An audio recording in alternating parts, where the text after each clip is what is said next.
الحمد لله نحمده ونستعينه ونستغفره ونؤمن به ونتوكل عليه ونعوذ بالله من شرور أنفسنا ومن سيئات أعمالنا من يهده الله فلا مضل له ومن يضلله فلا هادي له ونشهد أن لا إله إلا الله وحده لا شريك له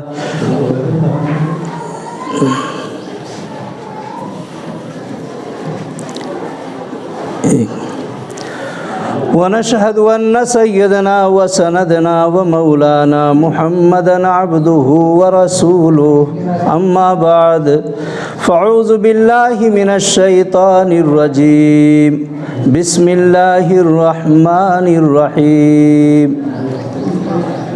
من عمل صالحا من ذكر أو أنثى صدق الله العظيم. دیکھیے حضرات اور ہماری معزز خواتین، میری بہنیں بیٹیاں، آج الحمدللہ بہت ہی خوشی کا دن ہے کہ اصلاح معاشرہ کے عنوان پر ہماری مسجد کے امام قاری عبید الرحمن اور حضرت مولانا انیس صاحب، انہوں نے جو جستجو اور ان کی کاوشوں سے الحمدللہ جمعیت العلماء ہند کی طرف سے آج کا جو اجلاس منعقد کیا گیا، اس کی غرض و غایت یہ ہے کہ ہماری معزز خواتین کو، ہماری بہنیں بیٹیوں کو جمع کیا جائے اور اسلام کے احکامات، اسلام کی مرضیات ان کے سامنے رکھی جائے. جہاں اللہ پاک نے مردوں کو حکم دیا، وہیں عورتوں کو بھی پیچھے نہیں رکھا ہے، بلکہ وہ برابر کی حصے دار ہیں. تو میں اپنی بات شروع کرنے سے پہلے میں عزیزم قاری عبید الرحمن سے اعوذ باللہ من الشیطان الرجیم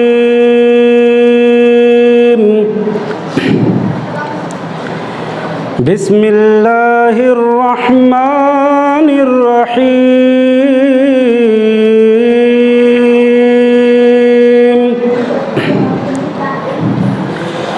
الرحمن علم القرآن خلق الإنسان علمه البيان الشمس والقمر بحسبان والنجم والشجر يسجدان والسماء رفعها ووضع الميزان ألا تطغوا في الميزان وأقيموا الوزن بالقسط ولا تخسروا الميزان والأرض وضعها للأنام فيها فاكهة والنخل ذات الأكمام والحب ذو العصف والريحان فبأي آلاء ربكما تكذبان خلق الإنسان من صلصال كالفخار وخلق الجان من مارج من نار فبأي آلاء ربكما تكذبان رب المشرقين ورب المغربين فبأي آلاء ربكما تكذبان مرج البحرين يلتقيان بينهما برزخ لا يبغيان فبأي آلاء ربكما تكذبان يخرج منهما اللؤلؤ والمرجان فبأي آلاء ربكما تكذبان وله الجوار المنشآت في البحر كالأعلام فبأي آلاء ربكما تكذبان صدق الله العلي العظيم. اپنے ابھی عزیزم قاری عبید سے قرآن پاک کی تلاوت بھی سماعت فرمائی اور سرکار دو جہاں سید الانبیاء فخر رسول حضرت محمد مصطفیٰ صلی اللہ علیہ وسلم کی شان اقدس میں جو عزیزم نے نعت پیش کی ہے، بہت ہی خوبصورت انداز میں حضور پر نعت پیش کی گئی، تو ہمارا بھی اخلاقی فریضہ بنتا ہے کہ حضور پر ایک بار درود پاک کا نذرانہ پیش کر دیں. درود پڑھ لیجئے. اللہم صلی علی محمد وعلی آل محمد النبی الامی وآلہ وبارک وسلم تسلیما. حضرات اور معزز خواتین، میری بہنیں، بیٹیاں، مائیں، دیکھیے یہ ہمارے ان نوجوانوں کی کاوشوں کا نتیجہ ہے، اور کوتلے کی سرزمین پر یہ پہلا اتفاق ہے. اجتماعات تو بہت ہوتے رہے اور گھروں میں جوڑا گیا، لیکن ایک پنڈال کے اندر پوری بستی کی خواتین کو اور باہر کی بھی آئی ہوئی ہماری بہنیں بیٹیوں کو جو جمع کیا گیا، الحمدللہ یہ پہلا اتفاق ہے، پہلا اتفاق ہے. اور اللہ کرے کہ اس نوعیت کے اجتماعات ہوتے رہیں. دیکھیے جہاں دین کی ذمہ داری مردوں پر ہے، وہیں ہماری خواتین پر بھی ہے. یہ روز اول سے سلسلہ چلا ہے. ہم سب کے جد امجد حضرت آدم علیہ السلام یہ سب سے پہلے انسان ہیں، اور انہی کی بائیں پسلی سے مائی حوا کو پیدا کیا گیا. آدم علیہ السلام کی بائی پسلی سے مائی حوا کو پیدا کیا گیا. اس لیے دونوں ایک لازم ملزوم ہیں، ایک کے بغیر ایک کی زندگی ادھوری ہے، چاہے وہ کتنا ہی صلاحیت والا آدمی کیوں نہ ہو. اس کے لیے خواتین کا عورت کا جوڑا ہونا ضروری ہے. ایک مرتبہ سرکار دو جہاں سید الانبیاء فخر رسول حضرت محمد صلی اللہ علیہ وسلم کی خدمت میں کچھ خواتین آئیں. انہوں نے سوال کیا کہ یا رسول اللہ،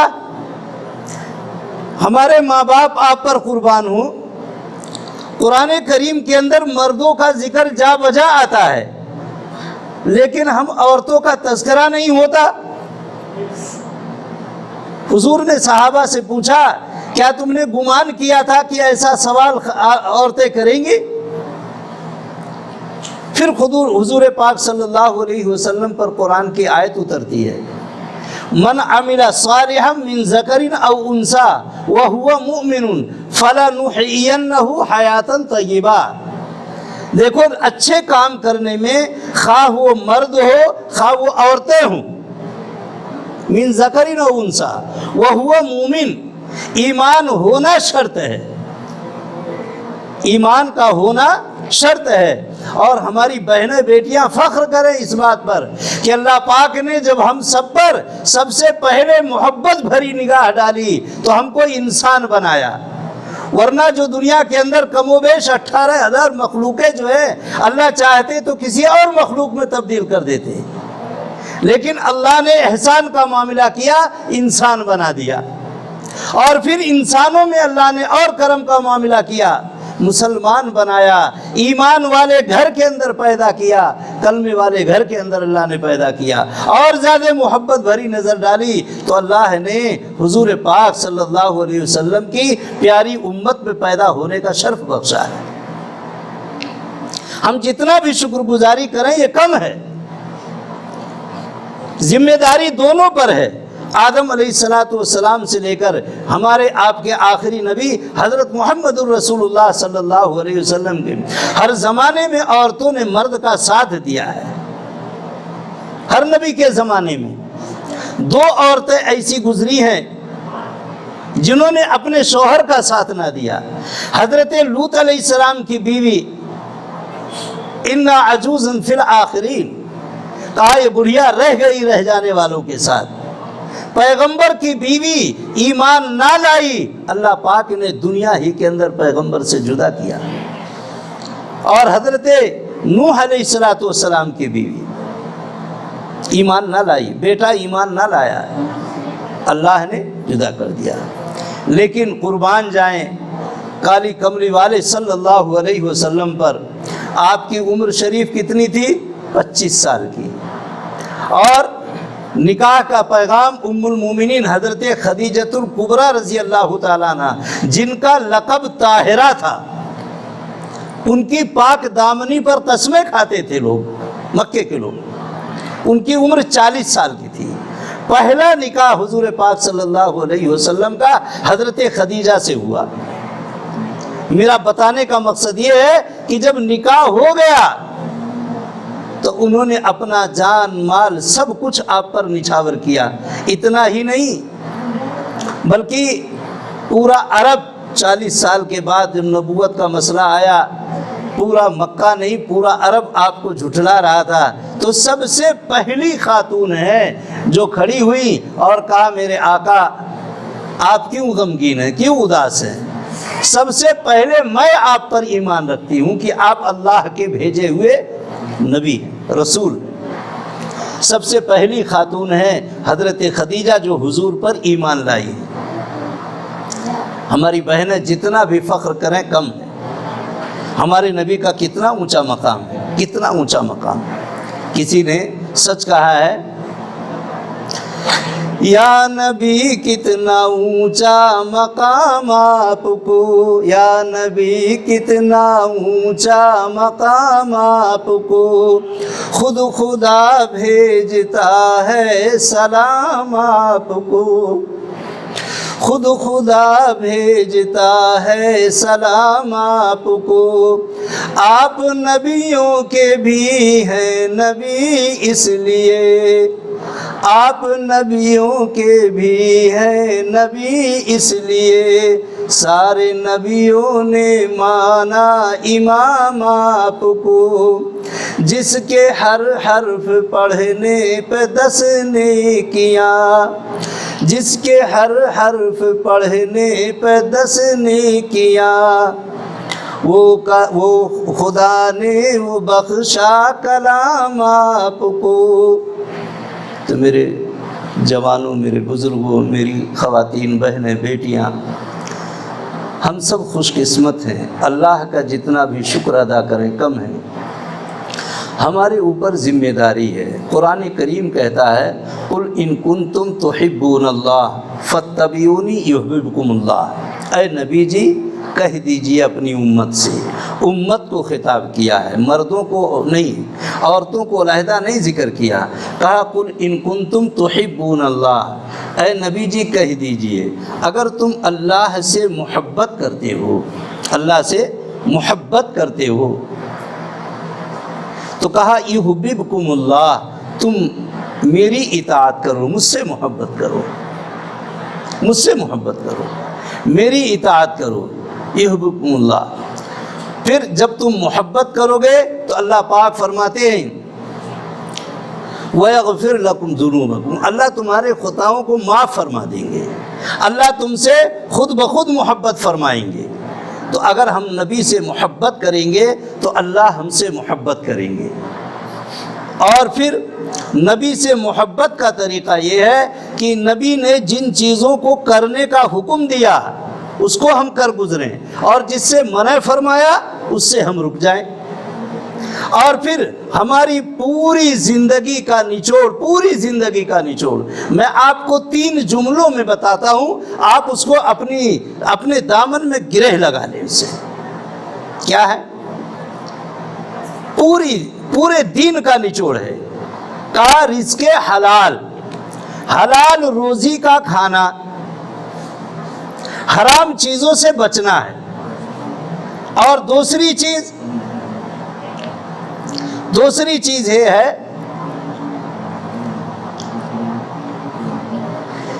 رزق حلال کا کھانا، دوسرے نبی پاک صلی اللہ علیہ وسلم کی اتباع کرنا، نبی کے اتباع کرنا، اور تیسری چیز فرائض کو ادا کرنا۔ رزق حلال کا کھانا، حرام چیزوں سے بچنا، فرائض جو ہمارے ذمے فرض ہے ان کو ادا کرنا، تیسرے جو کام بھی ہو محمد الرسول اللہ صلی اللہ علیہ وسلم کے طریقے کے مطابق ہو، اس کو جانا جائے، پوچھا جائے کہ بھئی یہ طریقہ کون سا ہے، اس میں اللہ اور اس کا رسول راضی ہے یا نہیں ہے۔ اگر راضی ہے اس کام کو کر گزرے، اور اگر اللہ اور اس کے رسول ناراض ہے ہم اس چیز سے رک جائیں۔ ہر عمل میں ہم کو سوال کرنا ہے، اسی لیے قرآن میں کہا فَاسْأَلُوا أَهْلَ الذِّكْرِ إِن كُنتُمْ لَا تَعْلَمُونَ، تم سوال کرو اہل علم سے، پوچھو ان سے جس کی بابت تمہیں علم نہیں ہے، ان سے سوال کرو، اور پھر جب وہ بتا دیں تو اس پر عمل پیرا ہو جاؤ۔ میں آپ کو ایک اہم واقعہ سناتا ہوں، میری آواز میری بہنوں اور بیٹیوں تک پہنچ رہی ہوگی۔ ایک مرتبہ مدینہ منورہ کی زمین پر مدینہ منورہ کی زمین پر حضرت عمر فاروق رضی اللہ تعالیٰ عنہ کے دور خلافت میں عمر رات کو گشت کر رہے ہیں، راتوں کو گشت کرتے جیسے ہمارے جوان بچے گشت کرتے کہ نہیں کرتے بھائی؟ کرتے ہیں۔ ہاں، کیسا گشت کرتے؟ یہاں 4 بیٹھ گئے، ادھر 4 بیٹھ گئے، یہاں 1-2 موبائل لگا لیے، وہاں 4 موبائل لگا لیے، ایسا نہیں گشت رہتا ہے۔ عمر فاروق گشت کرتے تھے تو بھائی کوئی پریشان حال تو نہیں ہے، کوئی دکھیارا تو نہیں ہے، کسی گھر میں کوئی کمی تو نہیں ہے، یہ گشت ہوا کرتا تھا۔ کوئی بیمار تو نہیں ہے، اس کی عیادت کو جانا۔ کہا حضرت عمر گشت کر رہے ہیں، گشت کرتے کرتے ایک دروازے پر پہنچے، صبح سویرے کا وقت تھا۔ ایک ماں، بوڑھی ماں اپنی جوان بیٹی سے کہہ رہی ہے کہ بیٹی اٹھ، صبح ہو گئی، دودھ تو نے نکال لیا؟ ویسے دودھ، اونٹ سے دودھ نکالا؟ کہا ہاں اماں دودھ نکال لی، لیکن آج اونٹنی نے کم دودھ دی ہے، اونٹنی نے کم دودھ دی۔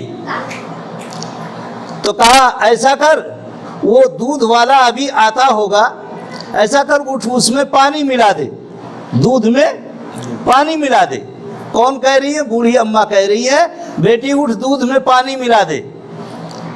تو بیٹی نے جواب دیا کہ اماں جان کل ہی تو منادی ہوئی ہے عمر فاروق کی، امیر المومنین کی، کل ہی منادی کرائی گئی ہے کہ دودھ میں پانی ملا کر مت بیچو۔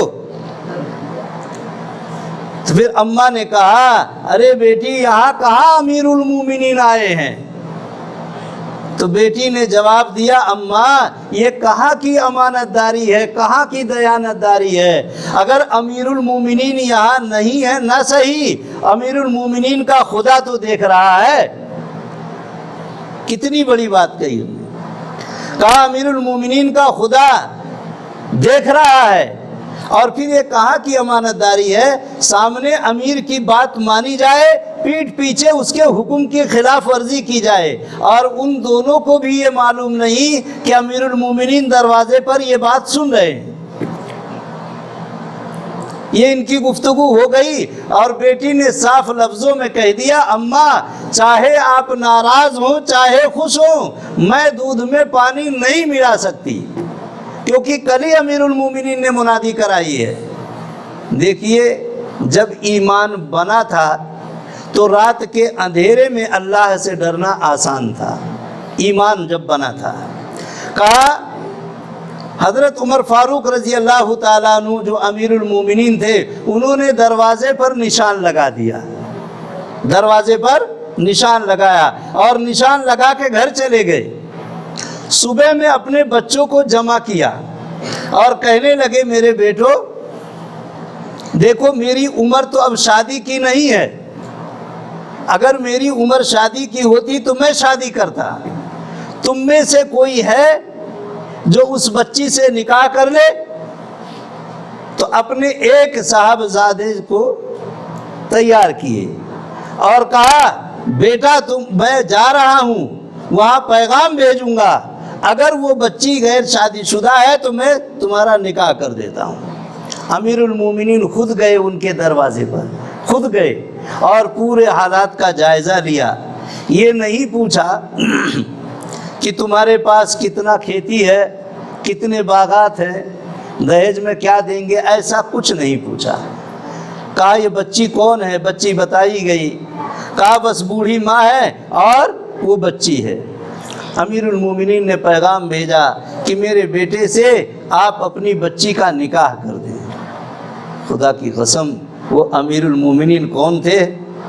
جس کے بارے میں قرآن حدیث پاک میں آتا ہے لو کان بعدی نبی لکان عمر، اگر میرے بعد نبوت کا سلسلہ چلتا تو عمر نبی بنائے جاتے تھے۔ دوسرے دن بلا کر اس بچی کا نکاح کر دیا۔ تو کیا چیز مانے آئی تھی بیٹا؟ کیا چیز آئی تھی؟ اس کی سچائی، اس کی امانت داری۔ سچائی کو کہاں پر اپنے دے رہے تھے؟ تنہائی میں، گھر کے اندر، جب ایمان بنا تھا۔ آج ہمارا ایمان بنا ہوا نہیں ہے، ایمان بگڑا ہوا ہے، ایمان میں کمزوری ہے جس کی بنیاد پر طرح طرح کے حالات آ رہے ہیں۔ اور دوسری بات، عمر فاروق نے نکاح تو کر دیا، اب انہی کی بدن سے، اسی لڑکی سے ایک لڑکی پیدا ہوئی، اس لڑکی سے ایک لڑکی یعنی امیر المومنین عمر فاروق کی پوتری پیدا ہوئی، اور اس کے بعد وہ بڑی ہوئی، اس کی شادی کی گئی، وہ بچی کی شادی کی گئی۔ اس سے کون پیدا ہوا ہے؟ عمر بن عبد العزیز۔ کون پیدا ہوئے اس سے؟ عمر بن عبد العزیز۔ تو یہ بچی کون بنی؟ یہ نانی بنی اس کی۔ عمر بن عبد العزیز کی کون ہے؟ یہ نانی ہے۔ اور عمر بن عبد العزیز رحمۃ اللہ علیہ کتنے بڑے پائے کے عالم دین گزرے ہیں۔ اور دیکھیے ان کے دور خلافت میں ایک مرتبہ ایک بکریاں چرانے والا چرواہا جنگل میں بکریاں چرا رہا ہے، اتنے میں ایک بھیڑیے نے بکری پر حملہ کر دیا۔ دیکھیے دینداری جب پھیلتی ہے تو کہاں تک جاتی ہے۔ بھیڑیے نے بکری پر حملہ کر دیا۔ امیر المومنین کے وہ غلام جو خادم تھا وہ چیخ مار کر رونے لگا۔ لوگ دوڑے ہوئے آئے اور کہنے لگے بیٹا کیوں رو رہا ہے؟ کہا بکری پر بھیڑیے نے حملہ کر دیا ہے۔ لوگوں نے کہا گھبرانے کی بات نہیں، بکری ابھی مری نہیں ہے اور تجھے ہم بکری دلا دیں گے۔ لیکن وہ جوان چیخ مار کے رو رہا ہے، دہاڑے مار کے رو رہا ہے۔ پوچھا گیا کیوں رو رہا ہے؟ کہا رے اللہ کے بندو میں اس لیے نہیں رو رہا ہوں کہ میری بکری پر بھیڑیے نے حملہ کیا، میں اس لیے رو رہا ہوں کہ آج عمر بن عبد العزیز کا انتقال ہو گیا ہے۔ بتائیے اس وقت نہ موبائل تھا، نہ فون تھا، نہ اخبار کا دور تھا، اس کو کیسے معلوم؟ کہا برسوں سے بکریاں چرا رہا ہوں، اور عدل و انصاف کا یہ عالم تھا، جہاں بکریاں چرتی تھی وہیں بھیڑیے بھی رہتے تھے، مگر عدل و انصاف کی وجہ سے ان کی جرات نہیں تھی کہ وہ میری بکریوں پر حملہ کر دے۔ اس کے حملہ کرنے سے میرے دل نے یہ کہا کہ آج جو عدل و انصاف کا عاری تھا وہ دنیا سے رخصت ہو گیا۔ تو میری بہنوں، آپ کی ایک اچھائی پر، ایک نیکی پر، ایک اچھے کام کرنے پر، صرف دودھ میں پانی نہ ملانے پر آپ کی نسلوں سے ایسے بچے پیدا ہوئے جو پوری دنیا کو ہلا کر رکھ دیا انہوں نے۔ آج کیا وجہ ہے کہ ہماری اپنی قدر نہیں ہے؟ ہم کو یہ احساس ہوتا ہے، اس لیے کہ نمازوں کا اہتمام بھی ہماری زندگی میں نہیں، روزہ توڑنے میں ہم کو ذرہ برابر بھی دریغ نہیں، 5 وقت کی نمازیں ایک ساتھ میں ہماری ضائع ہو جائیں اور ہم کو یہ احساس تک نہیں ہوتا۔ ہمارا بچہ مدرسے میں جائے، مکتب میں جائے، اس کی کوئی پرواہ نہیں، اسکول میں جائے یا نہ جائے کوئی پرواہ نہیں۔ ہماری تربیت کا نظام ہی بدل گیا ہے، اور جب تربیت کا نظام بدلا تو ایسے ایسے لال پیدا ہوئے جو خود اپنے ماں باپ کے گال پر تھپڑ مارنے والے بن گئے، ان کو بتایا نہیں گیا۔ کاش یہ بچے ہمارے اگر مکتب میں پہنچتے، مدرسوں میں پہنچتے، اسکولوں میں پہنچتے، ان کو بتایا جاتا کہ بیٹا تیری ماں کے قدموں کے نیچے جنت ہے اور یہ باپ جنت کا بیچلا دروازہ ہے، تو اور ایک بار اگر محبت بھری نگاہ بچے نے ماں باپ پر ڈالی، اس کو ایک مقبول حج کا ثواب ملتا۔ ہم نے اپنی ذمہ داریوں کو بھلا دیا، اور جب ایک بچی ہوتی ہے اس کی ذمہ داریاں بڑھتی ہیں۔ حضور پاک صلی اللہ علیہ وسلم کو اللہ نے ایک چھوڑ 4 بیٹیاں عطا فرمائی تھی۔ کتنی بیٹیاں تھیں ہمارے نبی کو؟ بولو نا، 4 بیٹیاں تھیں۔ حضرت زینب، حضرت رقیہ، حضرت ام کلثوم، حضرت فاطمۃ الزہرا رضی اللہ عنہا، یہ 4 بیٹیاں اللہ پاک نے عطا فرمائی تھیں۔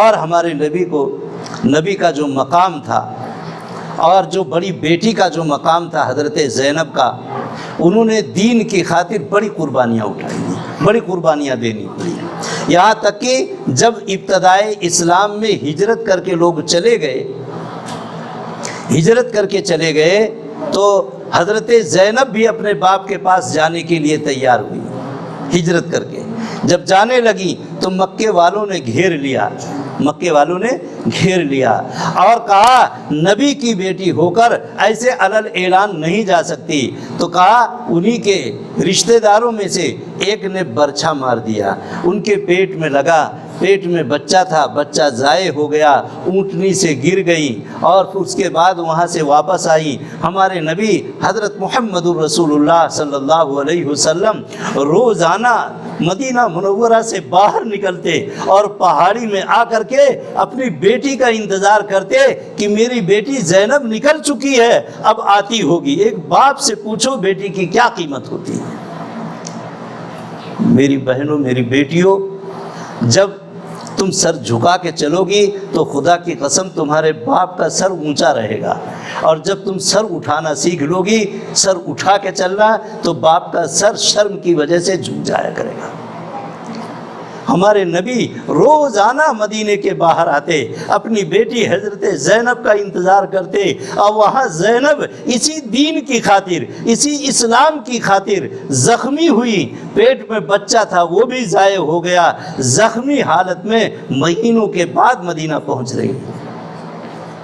ہمارے نبی پر کیا بیتی؟ کہا جب ان کا انتقال ہوا، حضور پاک صلی اللہ علیہ وسلم اپنے ہاتھوں سے اپنی بیٹی کو قبر میں اتار رہے ہیں اور لیٹے اور اللہ سے دعا کر رہے ہیں اور کہہ رہے ہیں اللہ میری بیٹی کو قبر کے عذاب سے بچا لے۔ ایک نبی، ان کی بیٹی، اور وہ بھی اسلام کی خاطر زخمی ہوئی، اس میں انتقال ہوا، تو آپ یہ کہہ رہے ہیں کہ اللہ قبر کے عذاب سے بچا لے۔ تو میری بہنوں، میری بیٹیوں، آگے بہت کٹھن گھاٹی آنے والی ہے، معاملہ صرف دنیا کا نہیں ہے۔ اللہ تعالیٰ شانہ نے نمونے کے لیے نمونہ بنا کر کے بھیجا ہے، آپ کے اوپر بہت بڑی ذمہ داریاں ہیں، اور گاؤں کے جو ماحول ہے، نتائج ہے ماشاءاللہ، یہ ہم سب مل کر اس کو دفع کریں۔ بگڑے ہوئے ماحول کو سدھارنا ہے۔ آپ کو اللہ نے صلاحیت دی ہے، آپ کے اندر قوت دی ہے، اللہ پاک نے کہا بہترین عورت کے اندر 4 خصوصیتیں ہوتی ہیں، اچھی عورت کے اندر 4 خصوصیتیں دیکھ لو۔ پہلی چیز شرم و حیا، حیا پاسداری جو ہے یہ عورت کے لیے سب سے بہترین زیور ہے، اور حیا سارے نبیوں کی سنت رہی ہے، الحیا۔ اور دوسری بات جب کرے تو زبان میں مٹھاس پیدا ہو، شربت گھول جائے ہو، اکھڑ پنے کی بات نہ کرے شوہر سے، اکھڑ پنے کی بات کسی اپنے بیٹے سے نہ کرے، اپنے بھائی سے نہ کرے، اپنے گھر میں کسی بزرگ سے اکھڑ پڑنے کی بات نہ کرے، بات میں مٹھاس ہو۔ یہ دوسری پہچان ہے عورت کی، نیک خاتون کی۔ اپنے شوہر سے جب بات کرتی ہے تو اس کی زبان میں مٹھاس ہو جیسے شیرنی گھول گئی ہے۔ اور تیسری چیز کہا، گھر کے اندر اس کے ہاتھ میں ہمیشہ کام ہو، ہاتھ میں ہمیشہ کام ہو۔ آپ سوچتے رہ جائیں کہ یہ کام سے کب فارغ ہوگی۔ اور کہیں دیکھنے میں آتا ہے، پوہڑ پن دیکھیں گے، گھر کے اندر کپڑے جو لٹکے ہیں، ایک پونچا اوپر لٹکا ہوا ہے، دوسرا نیچے 4 فٹ نیچے لٹکا ہوا ہے، بے ترتیبی کپڑے۔ یہ چیزیں جو ہے صاف صفائی، اور صفائی کا الطہور نصف الایمان، پاکی آدھا ایمان ہے۔ زینت اپنے گھر کے لیے کرو، اپنے شوہر کے لیے کرو۔ یہ علامتیں بتائی گئی ہیں ان کے اندر، اس کے ہر ہاتھ میں کام ہونا چاہیے، یہ صفتیں ہماری ہوں۔ اور روزمرہ کی نماز، دیکھیے نماز کے ذریعے سے ولیاں بنی ہیں، ولایت عورتوں میں بھی اللہ نے دی ہے، ایک سے ایک بڑھ کر کے ولی کامل گزری ہے۔ ہاتھ اٹھا کر دعا کر لے۔ مدینہ منورہ کے اندر ایک خاتون تھی، ان کے بیٹے کا انتقال ہو گیا۔ مولانا حضرت پالن حقانی صاحب نے بہت اہم واقعہ بیان کیا۔ بیٹے کا انتقال ہو گیا، نبی کا زمانہ ہے اور بوڑھی ماں ہے، نظر بھی نہیں آتا۔ لوگوں نے بتایا کہ اماں جان تمہارے بیٹے کا انتقال ہو گیا۔ کہا ہے؟ کہا وہ تو میرا بیٹا، وہی تو میرا سہارا تھا۔ گئے، سب تیاری میں لگے ہوئے ہیں، ماں گئی اور کہا میرے بیٹے کے پاس لے جا کر دیکھا تو بیٹا فوراً وضو کی اور سجدے میں چلی گئی، سجدے میں گڑ گڑا کر کے دعا کی کہ اللہ تو میرے بیٹے کو کل قیامت میں بھی زندہ کرے گا، لیکن یہ زندہ کرے گا تو میرے کس کام کا؟ آج میں بوڑھی ہوں، نظر بھی نہیں آتا ہے، آج اگر زندہ کر دے میرے بیٹے کو تو میرے کام میں آ جائے۔ تو کہا ابھی یہ لوگوں نے چادر اڑا رکھی تھی، دیکھا جسم میں حرکت ہوئی اور کچھ ہی لمحے میں اٹھ کر کے بیٹھ گیا۔ تو دعا اللہ، ایسا تعلق تھا اللہ سے۔ آج ہماری اپنی نمازوں کی فکر نہیں، باہر والی زندگی سے زیادہ تعلق ہے ہمارا۔ کھیتی باڑی کو ہم سنبھال سکتی ہیں، لیکن یہ تو سوچو میری آخرت کا کیا ہوگا۔ دیکھو یہاں جو عمر ملی ہے 50 سال 60 سال، اس کے بعد ہمیشہ ہمیش کے لیے تو قبر میں بھی نہیں رہنا ہے، اور اس کے بعد میدان محشر والا جو منظر ہے وہاں تو اللہ تعالیٰ آپ کا بہت بڑا اکرام کریں گے۔ کہا اچھا بتائیے جنت کے اندر جو خاتون جائیں گی ان کی کیفیت کیا ہوگی؟ کہا 18 سال کی رہیں گی۔ کہا اگر 50 سال کی بوڑھی ہو تو کہا ان کی عمر بھی 18 سال کی رہے گی، بوڑھی جنت میں جائیں گی نہیں۔ یہ خاتون آئی حضور کے پاس، حضور نے دیکھا وہ بڑھیا خاتون آئی، بہت ضعیف ہیں، تو آپ مسکرائے، فرمایا بوڑھیے جنت میں نہیں جائیں گی۔ اور کہا کس نے ہے؟ نبی صادق صلی اللہ علیہ وسلم نے۔ بوڑھی رونے لگی، کہنے لگی کہ یا رسول اللہ آپ کی زبان سے میں سن رہی ہوں کہ بوڑھی جنت میں جائے نہیں۔ بہت رونے لگی تو آپ مسکرائے، فرمایا نہیں، جنت میں تمہیں جوان کر کے بھیجا جائے گا، تمہاری عمر 18 سال کر دی جائے گی۔ سمجھ رہے نا؟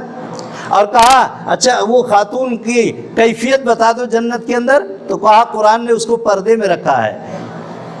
عورت کے فضائل، عورت کی خوبیاں باہر نہیں بتائی جاتی۔ پھر کہا ان کی خادماؤں کا یہ عالم ہے، اگر وہ اپنا دوپٹہ روئے زمین پر لٹکا دیں تو سارا عالم چکا چوند ہو جائے، انگلی کا یہ کونا اگر کر دے، اور جنت کی خادمہ اگر کسی سمندر میں تھوک دے تو کہا پورا سمندر میٹھا ہو جائے، کھارا سمندر میٹھا ہو جائے۔ یہ نوکرانیوں کا یہ عالم ہوگا، اور جو ملکہ ہوگی اس کا عالم کیا ہوگا؟ میری بہنوں یہ سوچنے کی بات ہے، یہ صرف سن کر کے نہیں بلکہ اس کو عملی جامہ پہنانا کہ اور یہ چیزیں ملیں گی نماز کے ذریعے سے۔ 5 وقت کی نماز فرض ہے، اللہ پاک نے فرض کیا ہے، چاہے مسلمان مرد ہو چاہے مسلمان عورت ہو، ان پر 5 وقت کی نماز اللہ نے فرض کی ہے۔ اور پھر ساتھ ہی ساتھ اللہ نے حکم دیا کہ یہ نماز جو تم پڑھ رہی ہو یہ تقرب الہی کے لیے ہے، اللہ کے قربت کے لیے، اور زیادہ اللہ کے قریب ہونا چاہتی ہو تو کہا تہجد میں اٹھ جایا کرو 2-4 رکعت جو کہا۔ اچھا بتاؤ کہ اللہ کو ہنستے ہوئے مسکراتے ہوئے کسی نے دیکھا ہے؟ بولو، مسکراتے ہوئے نہیں دیکھا؟ میں بتاتا ہوں، اگر اللہ کو ہنسانا ہو، اللہ کو مسکرانا ہو تو آپ مسکرا سکتے ہیں۔ کہا رات کے وقت میں اٹھ کر کے جب شوہر کی آنکھ کھل جائے یا بیوی کی آنکھ کھل جائے، رات میں اندھیرے میں شوہر اٹھ کر کے وضو کیا، تھوڑا سا پانی کا چھینٹا اپنی بیوی کے چہرے پر مار دیا، وہ ہڑبڑا کر اٹھ گئی، کہا کہ اللہ کی بندی اٹھ چل 2 رکعت نماز پڑھ لی، تو کہا اس پر اللہ کو مسکراہٹ آ جاتی ہے۔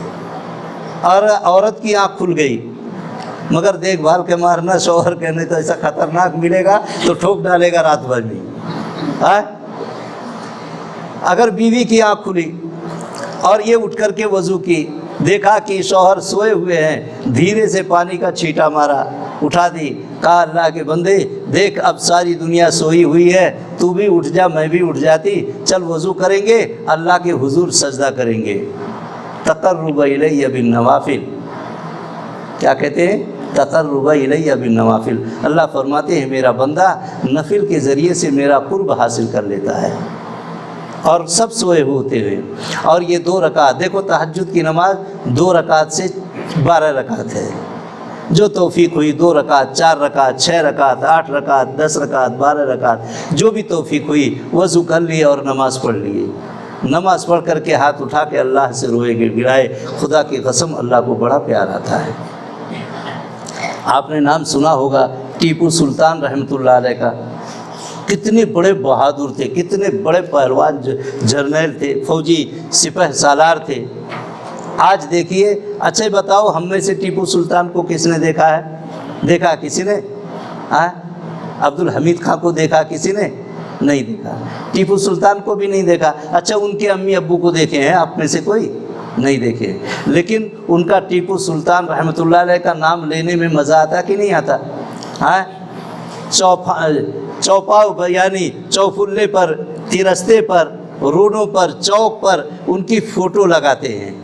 نوجوان ہمارا ان کے لیے اپنے جان کی بازی لگا دیتا۔ بھائی کیا وجہ ہے ان کے اندر؟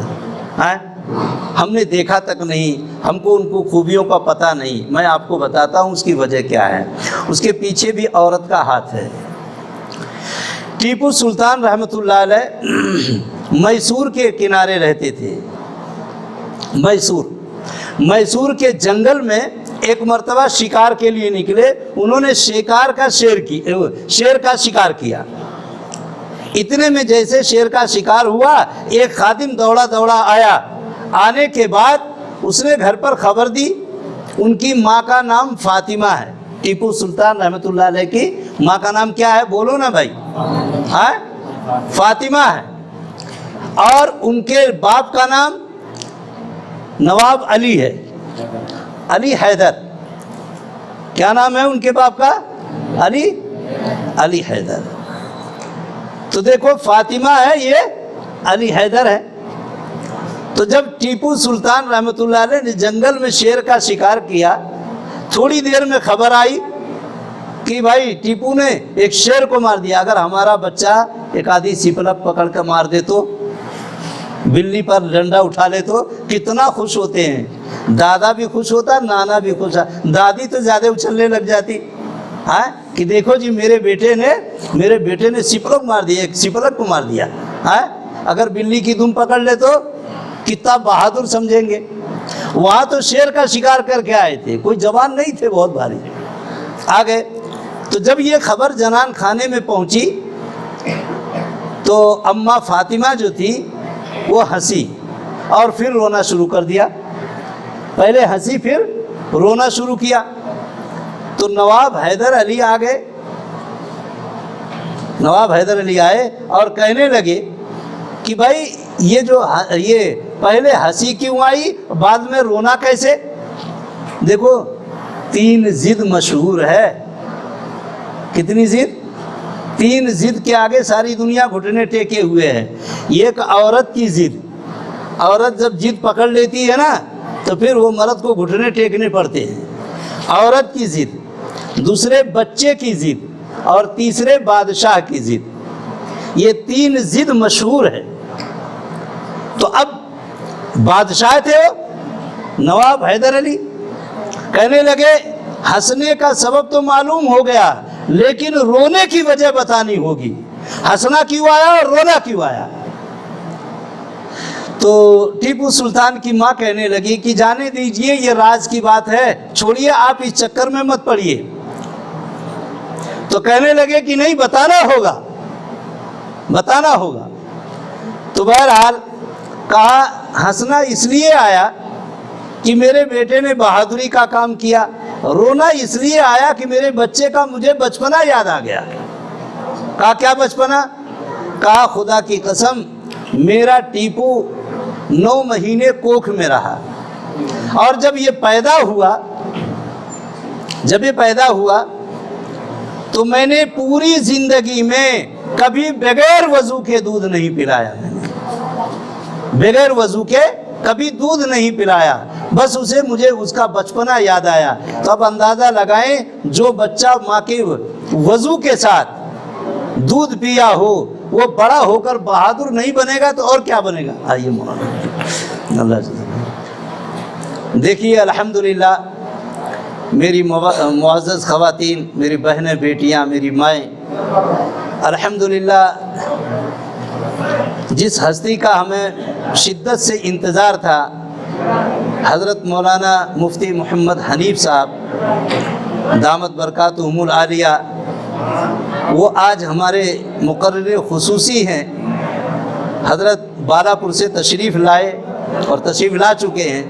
یہ تو میں یوں ہی بیٹھ گیا تھا وقت گزاری کے لیے، بہرحال اب میں اپنی بات کو یہی ختم کروں گا، وقت کی کمی کی وجہ سے 3 سے 4 ہے مولانا، 4 بجے تک، 4 بجے تک، ہاں تو بات کو میں ختم کروں گا۔ اور حضرت والا سے میں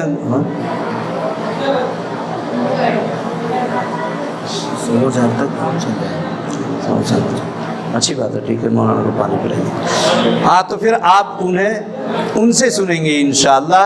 اور جو بات میں نے آپ سے کہی ہے اس میں آپ دھیان دیں کہ اپنی اصلاح کی فکر کریں، اپنوں بچوں کے جیسے بہت پہلے جب ٹیپو سلطان کے ایسی تربیت ہو سکتی ہے تو کیا آج ہمارے نونہال بچوں کی تربیت نہیں ہوگی؟ ہمارا ایمان بنے گا، جب ایمان بنے گا تو ہمارے بچوں کو بھی ایمان بنے گا۔ صحابہ کرام رضوان اللہ عنہم اجمعین حضور پاک صلی اللہ علیہ وسلم سے علم حاصل کرتے، وہ گھر میں جا کر بیویوں کو بتا دیتے، اور بیویاں جب شوہر باہر نکل جاتے تو پھر یہ اپنے بچوں کے استاد بن جاتی تھی، ان کی تربیت کی فکر کرتی۔ میں ایک واقعہ سنا کر اپنی بات کو ختم کروں گا، اس کے بعد حضرت گفتگو فرمائیں گے۔ دیکھیے واقعہ یہ ہے، ایک مرتبہ ایک صحابی رسول، رزق حلال پر میں نے 3 باتیں آپ کو بتائی ہیں کہ دیکھو پوری زندگی کا اگر نچوڑ لیا جائے تو ہماری زندگی میں 3 چیزیں آ جائے۔ پہلے روزی حلال طریقے سے کمائی جائے، رزق حلال، حلال کھانا، حلال پہننا، حلال اوڑھنا جب زندگی میں آئے گا ہماری دعاؤں میں اثر ہوگا۔ اور دوسری بات کہ فرائض کو ادا کرنا ہے، دوسری چیز فرائض کو ادا کرنا ہے، اور تیسری فرائض یعنی چاہے وہ نماز ہو، چاہے روزہ ہو، چاہے حج ہو، چاہے زکوٰۃ ہو، یہ فرائض ہے ہمارے ذمہ، اس کو ہمیں ادا کرنا ہے۔ اور تیسری چیز، جو بھی کام ہم کریں گے حضور پاک صلی اللہ علیہ وسلم کے سنت کے مطابق کام کریں گے۔ تو رزق حلال پر ایک بات میں آپ کو بتاؤں، ایک صحابی رسول ہیں، گھر سے کام کے لیے نکلے اور کچھ دور گئے، جانے کے بعد صبح سے شام تک بیٹھ کر کے آئے لیکن کام نہیں ملا۔